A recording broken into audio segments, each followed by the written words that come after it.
December 20 AM Jain கல்லூரியில் போத்தீஸ் மற்றும் மின்மினி app நடத்தும் போத்தீஸ் சேலை தின கொண்டாட்டம். திருப்பதி திருமலையில் பனிமூட்டத்துடன் ரம்யமான சூழல் நிலவுகிறது.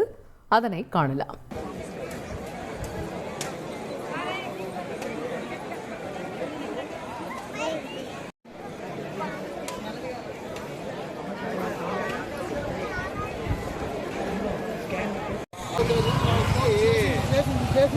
இது பற்றிய கூடுதல் விவரங்களை எமது செய்தியாளர் சரவணன் வழங்கிட கேட்கலாம். சரவணன், வணக்கம். காட்சிகளின் வாயிலாக பார்க்க முடிகிறது திருப்பதி திருமலையில் பனிமூட்டத்துடன் மிகவும் ரம்யமான ஒரு சூழல் நிலவுகிறது.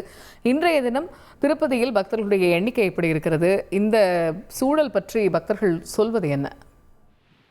அதாவது கடந்த 3 நாட்களாக திருப்பதி மலையில் குறைந்த, அதாவது சாரல் மழை இப்போ தொடர்ந்து பெய்து வர்றது.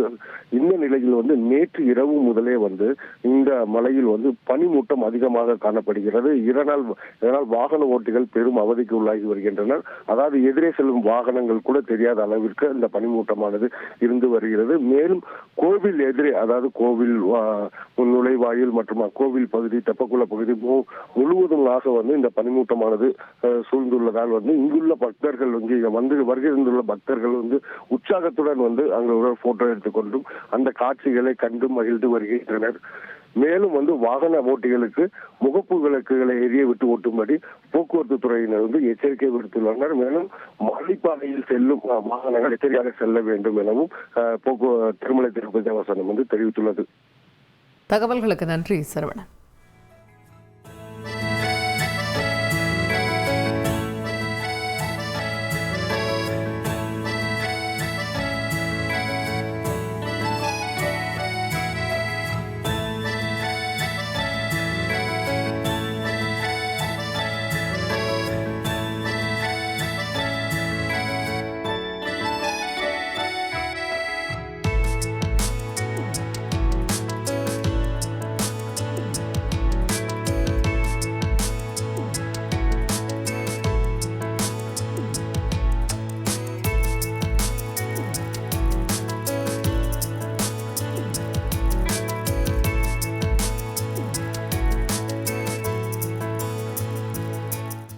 டிசம்பர் 20 AM ஜெயின் கல்லூரியில் போத்தீஸ் மற்றும் மின்மினி ஆப் நடத்தும் போத்தீஸ் சேலை தின கொண்டாட்டம்.